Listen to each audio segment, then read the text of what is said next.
감정을 주체 못하시겠거든 우셔도 됩니다. 예. 아름다운 찬양 감사드립니다. 예.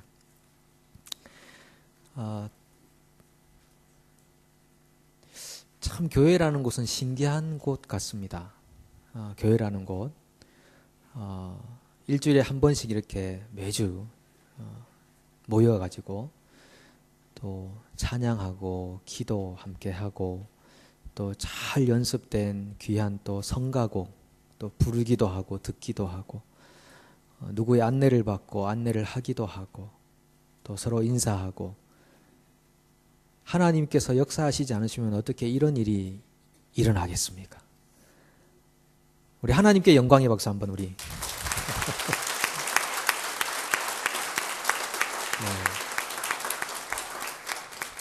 네, 하나님의 은혜입니다. 다민족 공동체였던 안디옥 교회가 5명의 리더를 가지고 있었는데 그 중에 2사람을 파송을 하게 됩니다. 선교하러 가십시오 라고 바나바와 사울이라는 사람을 파송합니다. 그런데 이 바나바와 사울이 선교하러 가겠다고 나선 게 아니죠. 그게 아니라 성령이 바나바와 사울을 따로 세우라고 시킨 것입니다. 그러니까 내가 먼저 나서서 한 게 아니고 하나님께서 가라고 하셔서 된 겁니다. 그래서 보내심이 먼저입니다. 간 것은 그 2번째입니다. 그래서 로마서 10장 말씀에 보면은 사람이 어떻게 구원을 받는가를 잘 설명해 놓았습니다. 이렇게 말하죠. 10장 13절로 15절인데요. 누구든지 주의 이름을 부르는 자는 구원을 받으리라. 그런즉 그들이 믿지 아니하는 일을 어찌 부르리요. 듣지도 못한 일을 어찌 믿으리요. 전파하는 자가 없이 어찌 들으리요. 보내심을 받지 아니하였으면 어찌 전파하리요. 기록된 바 아름답도다. 좋은 소식을 전하는 자들의 발이요 함과 같으니라. 여기 보시면 이 5가지가 나오는데요. 구원을 얻기까지 어떻게 되느냐. 첫 번째 보내시고 그 다음에 전파하고 듣고 믿고 부르고 이렇게 5가지가 있습니다. 어떻게 부르느냐. 들어야 부른다. 어떻게 듣느냐. 전파해야 듣는다. 어떻게 전파하냐. 보내야 전파한다. 이게 첫 번째가 보내심입니다. 보내심. 그래서 성령이 바나바와 사울을 보내셔서 그들은 선교사로 나가게 된 것이죠. 그 말은 뭐냐면 이 구원이라는 것은 하나님이 처음부터 끝까지 다 관여해서 완성하시는 일을 계획하시고 성취하실 때까지 하나님이 전적으로 다 하신다. 그래서 하나님이 알파와 오메가다 그렇게 말씀하시지 않습니까? 인간의 열심이란 것이 있기 전에 하나님의 열심이라는 것이 먼저 있었다. 그걸 말씀해 주시는 거죠. 인간의 열심만 생각하면 교회가 사회의 기업체, 사업체가 되는 것입니다. 그게 아니라 교회는 전적으로 하나님께서 알파와 오메가 되셔서 처음부터 끝까지 구원을 계획하시고 구원을 또 이루어 가시고 구원을 성취하시는 그런 공동체가 교회입니다. 그래서 이 구원의 과정을 다시 한 번 더 잘 설명해 놓은 성경이 로마서 8장 29절로 30절인데요. 하나님이 미리 아신 자들을 또한 그 아들의 형상을 본받게 하기 위하여 미리 정하셨으니 이는 그로 많은 형제 중에서 맏아들이 되게 하려 하심이니라. 또 미리 정하신 그들을 또한 부르시고 부르신 그들을 또한 의롭다 하시고 의롭다 하신 그들을 또한 영화롭게 하셨느니라. 여기도 보시면은 어떻게 우리가 영화로운 단계까지 가는가. 그 영화는 우리가 천국에 가서 얻는 영화가 되겠죠. 이 땅에서는 완전한 영화에 이르지 못할 겁니다. 어떻게 영화를 얻느냐? 그 처음이 바로 하나님이 아시고 정하시고 부르시고 의롭다 하시고 그 다음에 영화로 가는 것입니다. 이 전부 하나님이 하신다는 것이죠. 근데 하나님이 하시는 구원의 역사에 우리가 어줍지 않게 끼어 들어가지고 내가 어떻게 한지 아십니까 하나님? 이거는 예배자의 자세가 아니라는 것입니다. 하나님이 전적으로 행하셨군요. 하나님 비록 제가 조금 열심을 내고 수고하고 애쓴 건 있어도 이건 전적으로 제가 한 게 아니고 하나님이 제게 은혜를 주셔서 제가 그런 하나님 일에 동참한 것뿐입니다. 하나님 전적으로 이 구원을 완성하셨습니다. 이렇게 고백하는 공동체가 교회라는 공동체입니다. 예수님께서 하루는 이렇게 말씀하셨죠. 낙타가 바늘귀로 들어가는 것이 부자가 천국에 들어가는 것보다 더 쉽다. 그렇게 말씀하셨습니다. 그럼 우리가 듣는 사람들은 굉장히 곤란해집니다. 낙타가 바늘귀로 못 들어가는데 그것보다 부자가 천국에 들어가는 것이 더 어렵다고 하니까 그러면 누가 구원을 받습니까? 부자도 천국 못 가면은 가난한 사람들은 그 당시 생각으로는 더더욱 천국을 못 가는 겁니다. 왜냐하면 부자는 하나님께 인정받는 사람이요, 가난한 사람은 죄인이라고 취급받는 사회였기 때문에 부자가 천국에 못 들어가면 그럼 누가 천국 들어갑니까? 이제 그런 얘기가 되는 거죠. 그때 예수님께서 하시는 말씀이 사람으로서는 할 수 없지만은 하나님으로서는 다 할 수 있느니라. 우리 생각에는 구원받을 사람 아무도 없습니다 라고 생각되지만 그러나 하나님께서 하시면 구원 못할 사람도 없다 이 말이죠. 결국 구원은 하나님의 손에서 되어지는 작품인 것입니다. 구원의 역사에 우리가 공로가 있노라고 끼어들어서는 절대 안 되겠다는 것이죠. 오늘 본문에 보면은 하나님이 하시는 그 구원의 역사가 아주 세밀하게 잘 기록되어 있습니다. 바울과 바나바가 파송을 받고 처음 간 곳은 구브로라고 하는 섬이었습니다. 구브로는 제주도의 한 5배 정도 되는 섬이라고 하는데 이 바나바의 고향이기도 했습니다. 그곳에 처음 갔던 도시가 살라미라고 하는 도시인데 얼마나 이 흥분되고 기대가 되는 선교가 되겠습니까? 본인들이 가겠다고 한 게 아니라 하나님이 가라고 해서 가니까 하나님이 모든 걸 다 예배에 넣으셨겠다에 대한 기대감으로 마음이 설레었을 것입니다. 첫 번째 가서 그 도시에서 하는 선교가 또 얼마나 큰 그 임팩트가 있겠습니까? 첫 번째 간 도시 이름이 살라미인데 살라미에서의 선교를 이 성경은 딱 한 구절로 요약해 놓았습니다. 5절에 보시면 살라미에 이르러 하나님의 말씀을 유대인의 여러 회당에서 전할세 요한을 수행원으로 두었더라. 우리가 생각할 때는 여러 회당에서 전할세 그 뒤에는 뭔가 선교의 결과가 나오기를 기대하는 거죠. 뭔가 익사이팅한 것이 있겠다. 뭔가 구원의 역사, 회개의 역사, 기적의 역사 그런 것들이 있겠다 싶은데 뭐라고 합니까? 요한을 수행원으로 두었더라. 이 뭔가 굉장히 어색하고 궁색한 그런 조합으로 보이지 않습니까? 회당에서 전할세 하나님의 역사가 나타나사 이렇게 해야 되는데 그렇게 기록되어 있지 않습니다. 그런데 이런 순간에 어떤 생각이 들겠습니까? 우리가 하나님의 음성을 잘못 들은 거 아니야? 하나님이 우리를 파송한 게 아닌 거 아니야? 이거 잘못 결정하고 온 거 아니야? 여러 회당에서 전했는데 다른 일이 없었다 그 말이거든요. 살람이라는 도시에서는 아무 일도 없었다는 그 말이거든요. 뭔가 잘못됐다. 우리 다시 기도해 보자. 하나님의 음성이 우리의 생각이 판단이 잘못됐다. 그럴 수 있는 상황인데 사실 알고 보면 이 살라미에서의 이 선교의 역사는 하나님이 만들어 놓으신 우회로였다는 것입니다. 도로 달리다 보면은 공사하느라고 길을 막아놓고 다른 길로 이렇게 안내해 주는 경우가 있습니다. 디투어라고 그러죠. 참 성가십니다. 그냥 바로 앞에 갈 수 있는 길도 돌아서 가야 되니까. 그런데 내가 원하는 목적지로 가기 위한 가장 빠른 지름길은 사실 우회로입니다. 만들어 놓은 우회로를 잘 따라가면 내비게이션처럼 되는 겁니다. 내비게이션 없어도 됩니다. 그거 따라가기만 하면 내가 원하는 목적지로 갑니다. 비록 돌아서는 가지만 하나님이 살라미에서 선교적 실패, 어떤 의미에서의 실패를 경험하게 하신 것은 뭔가 하나님의 특별한 섭리가 있으셔서 그들에게 허락하셨던 우회로의 선교의 길이었다는 것이죠. 자, 그 내용을 한번 나눠봅니다. 이 바나바와 바울이 살람이라는 도시에 가서 어디를 갔습니까? 처음에 회당으로 갔다고 그랬습니다. 회당은 유대인들이 모이는 곳, 흩어진 유대인들이 사는 그런 장소입니다. 그런데 회당 전도에 아무런 성과가 없었죠. 기업으로 따지면 손해가 이만저만이 아닌 것입니다. 그곳까지 가면서 들었던 선교 여행의 비용이 있지 않겠습니까?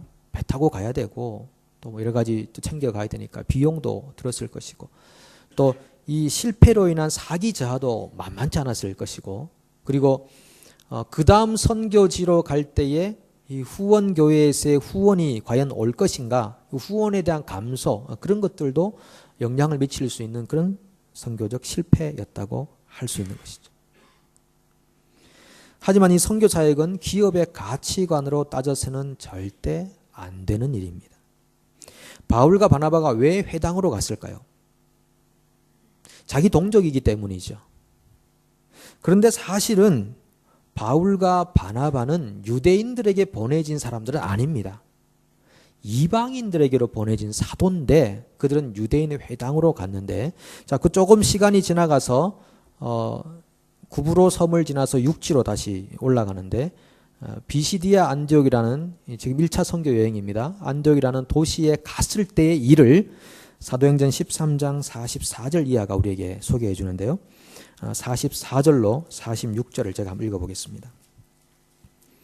그 다음 안식일에는 온 시민이 거의 다 하나님의 말씀을 듣고자 하여 모이니 유대인들이 그 무리를 보고 시기가 가득하여 바울이 말한 것을 반박하고 비방하거늘 바울과 바나바가 담대히 말하여 이르되 하나님의 말씀을 마땅히 먼저 너희에게 전할 것이로되 너희가 그것을 버리고 영생을 얻기에 합당하지 않은 자로 자처하기로 우리가 이방인에게로 향하노라. 주께서 이같이 우리에게 명하시되 내가 너를 이방의 빛으로 삼아 너로 땅끝까지 구원하게 하리라 하셨느니라 하니 이방인들이 듣고 기뻐하여 하나님의 말씀을 찬송하며 영생을 주시기로 작정되는 자는 다 믿더라. 주의 말씀이 그 지방에 두루 퍼지니라. 원래 바울과 바나바에게 하나님이 이루고자 했던 것은 내가 너희를 이방인의 사도로 삼고 빛으로 삼아서 너희의 전파로 말미암아 땅끝까지 믿는 믿음의 역사가 있게 하리라 라는 것이었습니다. 그런데 그들이 처음 찾아간 곳은 유대인의 회당이었습니다. 잘못한 것일까요? 불순종한 것일까요? 아닙니다. 그들이 유대인으로 회당을 찾아간 것은 지극히 당연하고 상식적인 일입니다.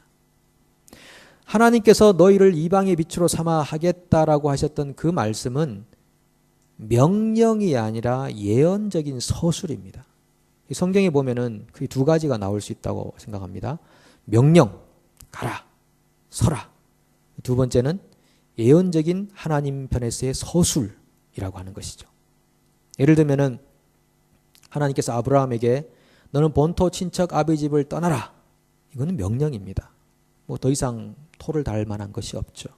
그런데 그 후에 나오는 이야기들 내 자손이 이방에서 계기되어 그들을 섬기겠고 그들을 400년 동안 내 자손을 괴롭게 하리니 그 이후에 거기로부터 나오리라.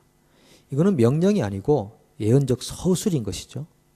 이게 명령이면 이방 땅으로 빨리 들어가서 개처럼 섬겨야 되는 상황인데 이거는 예언적 서술로서 하나님이 그렇게 하시겠다는 말씀인 것입니다.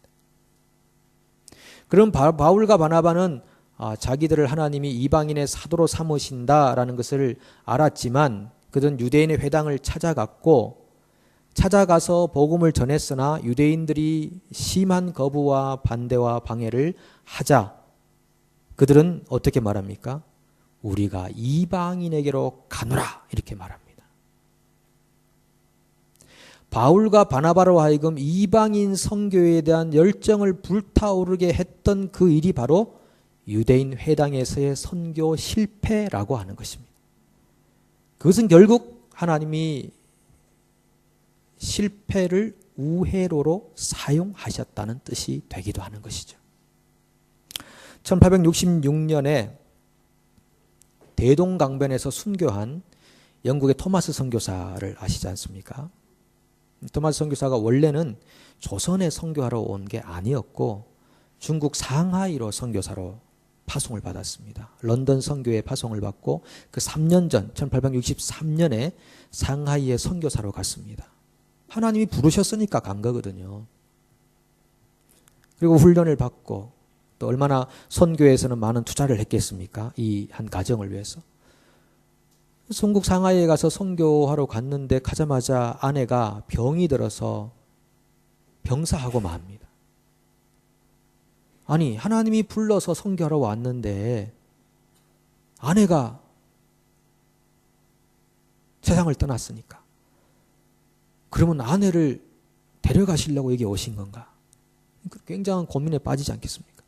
그리고 본인도 다른 그 책임 선교사와 또 갈등을 겪게 됩니다.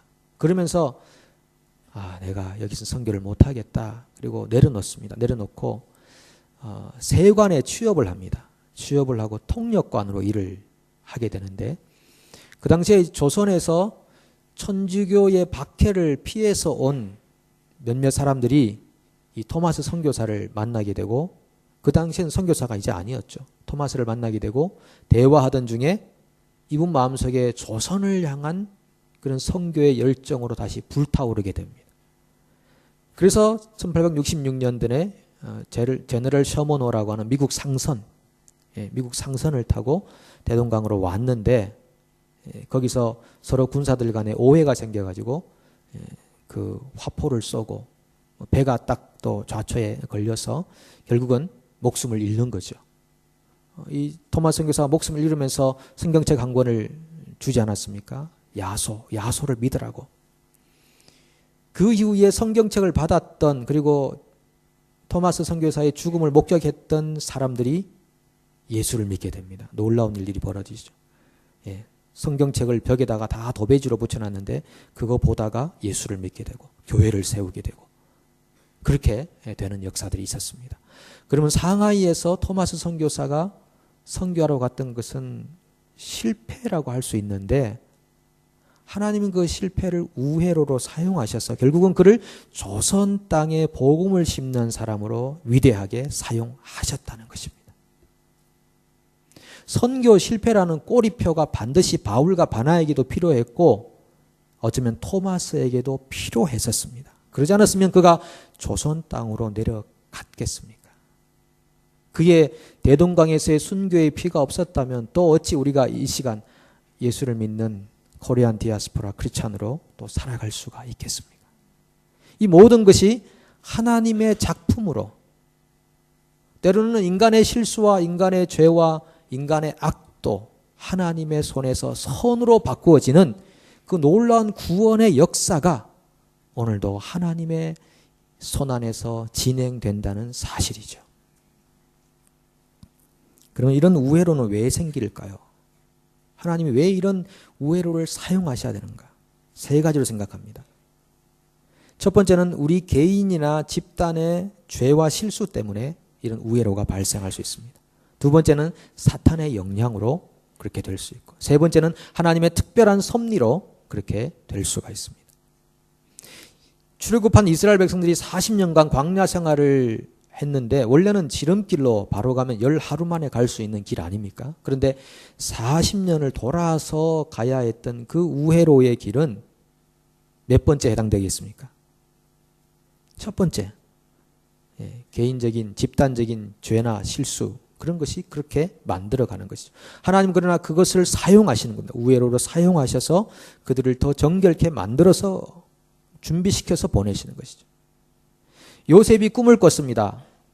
11별이 자기에게 절하고 11볕단이 자기에게 절하고 해와 달이 절하고 이거 참 내가 위대한 사람이 되겠다라고 했는데 그가 미디안 상인에게 팔려갑니다. 형들에 의해서. 굉장한 지장을 초래하는 일인데 그 우회로도 마찬가지로 개인과 집단의 실수로 죄로 생겨진 우회로고 하나님은 그 우회로를 사용하셔서 그를 이집트의 총리로 만드시지 않습니까? 우리 사람들은 재료가 좋아야 좋은 걸 만들어내지만 하나님은 그 재료가 어떠한 것이든 가장 선한 것을 만드실 수 있는 창조주십니다. 아니 재료가 없어도 만드시잖아요. 그런 분을 창조주라고 그러죠. 창조주는 도구 탓하지 않습니다.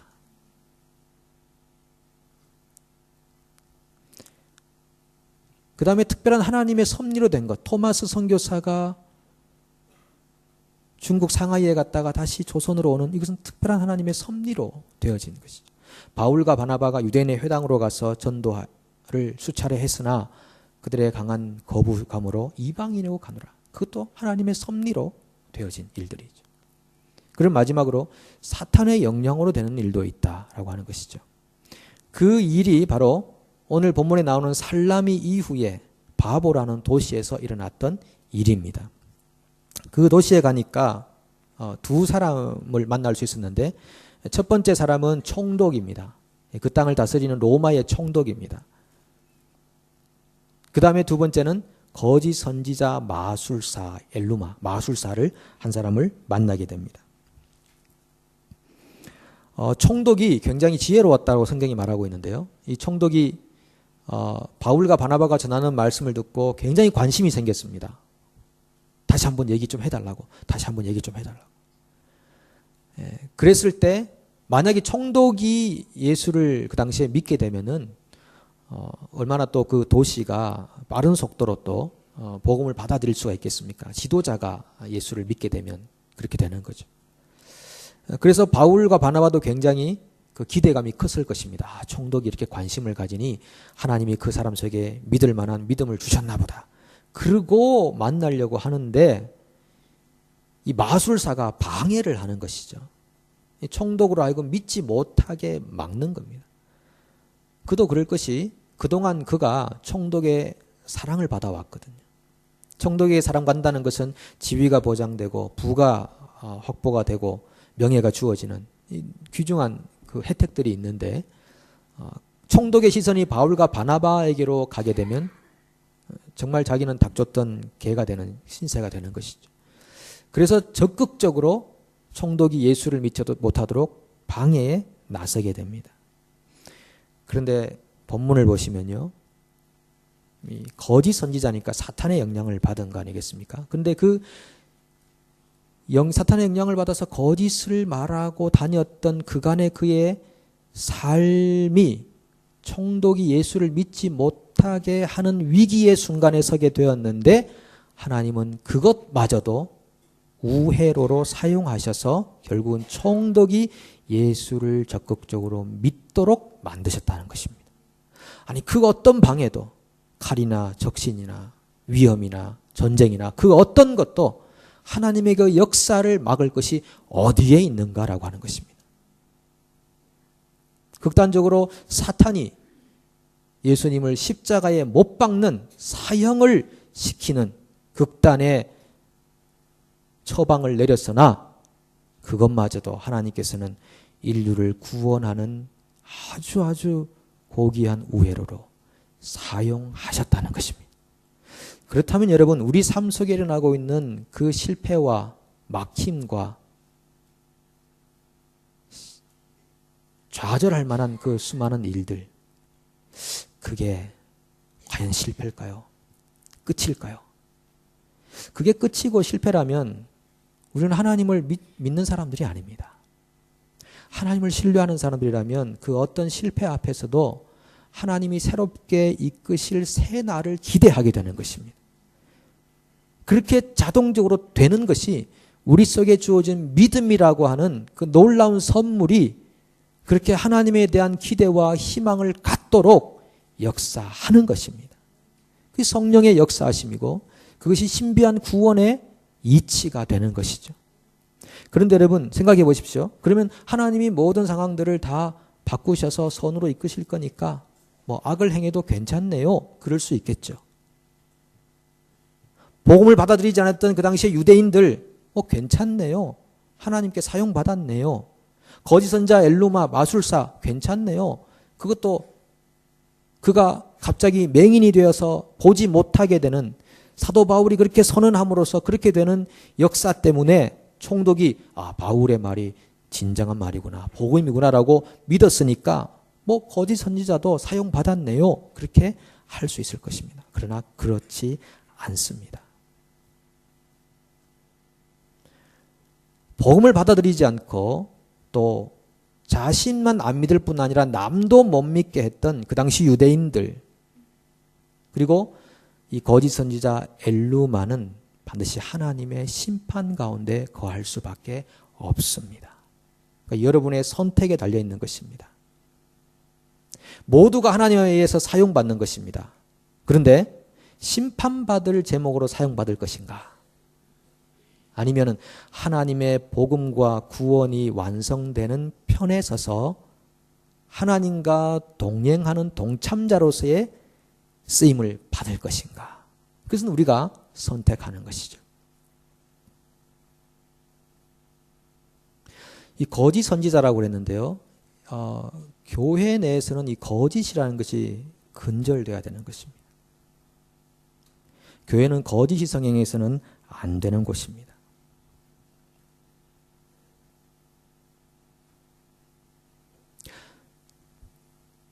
지난주 중에 제 아들이 원래 이 아들이 그 학교에서 스포츠 하나씩 이렇게 선택하게 되어 있는데 탁구를 선택했더라고요. 이번에는 탁구를 선택해서 이제 하는데 지난 금요일 날 탁구장을 이제 갔어야 되는데 그때 자마 집회가 있어가지고 저희가 자마 집회로 가자, 탁구 가지 말고 그렇게 이제 몇 차례 얘기했더니 얘가 그러면 뭐 탁구 안 가고 자마 집회 가겠다고 해서 집으로 왔습니다. 결론적으로는 못 갔어요. 집으로 와서 탁구도 안 가고 자마 집회도 안 가고 어쨌든 그 과정은 있었는데 그건 시간상 설명을 못 드리고 필요하신 분들은 이메일 주시면 답을 드리도록 하겠습니다. 그래서 선생님한테 말해야 되지 않느냐 못 가면은 그랬더니만 만날 시간이 없어서 친구들한테 얘기를 했다는 겁니다. 얘기를 했다. 친구들이 그러면 설명하겠구나. 그리고 자기가 못 가게 되면 디텐션을 받는답니다. 한 3시간 정도 이제 뭐 다음 주에 가면 디텐션을 받을 거라고 상상을 하고 있더라고요. 근데 나중에 이제 친구들한테 문자가 왔대요. 그 친구들이 선생님한테 이렇게 말해줬답니다. 데니엘이 오늘 탁구에 못 오게 됐습니다. 왜냐하면 그 부모님에게 문제가 생겼는데 아빠가 병원에 입원해 계셔가지고 오늘 못 왔다고. 근데 얘는 친구들한테 그랬대요. 그냥 something happened. 패밀리에 something happened 있어서 못 간다고 이렇게 얘기했는데 이 친구들이 아빠가 병원에 입원하셔가지고 데니엘이 오늘 학교 못 왔다. 탁구에 못 왔다고. 선생님이 이거 당연하지. 그때는 병원에 가야 된다고 이제 이렇게 얘기를 하셔서 자기 디텐션 안 받게 되었다고 이제 얘기를 해서 제가 순간적으로 그랬습니다. 야, 그 참 좋은 친구들이다. 근데 그렇게 말하고 보니까 이게 좋은 친구인지 이래도 되는지라는 생각이 들더라고요. 그래도 됩니까? 그래서 순간적으로는 참 좋은 친구다 그러놓고는 이게 아니다 싶었어요. 왜냐하면 거짓이라는 것은 작은 거짓이 큰 거짓으로 늘 성장하고 발전하게 되어 있거든요. 그래서 그전에도 몇 차례 그런 거 있어서 그걸 막 이제 하느라고 수고를 했는데 이번에도 그게 아니다 해서 그러면 안 되지. 솔직하게 얘기해 줘야지.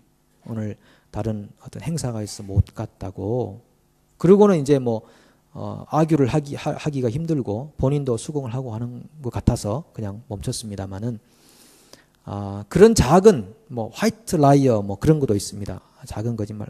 때로는 필요할 때가 있을 것 같습니다. 자기가 좀 더러워져도 다른 사람들을 또 보호하기 위해서 그럴 수 있는데 그러나 가능한 한 그런 둘러대는 이야기는 하지 않아야 되겠다 생각을 해보는 거죠. 그러니까 우리 안에 있는 거짓은 혹시 없는가 생각해 봅니다. 제가 이 시간을 빌어서 짧게 한 2가지만 말씀드리는데 제가 이 건립을 이렇게 함께 준비하고 해오면서 혹시 여러분들 아마 들으셨던 분들 많이 계실 것 같은데 제가 장로님들에게 10만 불씩 헌금하라고 했다. 이런 소식 들으셨습니까? 예, 들은 분들도 있고 안 들으신 분들 계시는데 그랬을까요? 그게 어떻게 만들어낸 얘기인지 와전이 된 건지 모르겠지만은 그런 이야기들이 들려서 저한테 귀에 들어오고 몇 차례나 들어왔습니다. 누가 물어봤다. 직접적으로 물어보기도 하시고 그래서 그건 아닌데. 예, 그건 아닌데. 제가 그 정도로 용기가 있어 보이십니까? 예, 그건 아니죠. 거짓된 얘기가 들려오면 확인해 주십시오.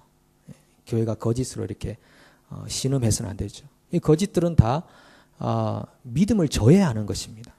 성도들의 믿음을 자꾸 떨어뜨리는 일이니까 이런 부분들은 참 위험하다. 적용하는 것입니다. 그리고 교회가 교단에 팔려간다. 그런 얘기도 있습니다. 그건 참 납득이 안 되는 얘기죠. 우리 교회는 창립했던 1995년부터 벌써 교단 소속의 교회고 모든 재산권이 교회, 노회에 이미 들어가 있는 상황인데 그런 얘기는 참된 얘기가 아닙니다. 거짓된 얘기죠. 그것도 와전될 수 있고 그럴 수 있을 것 같습니다.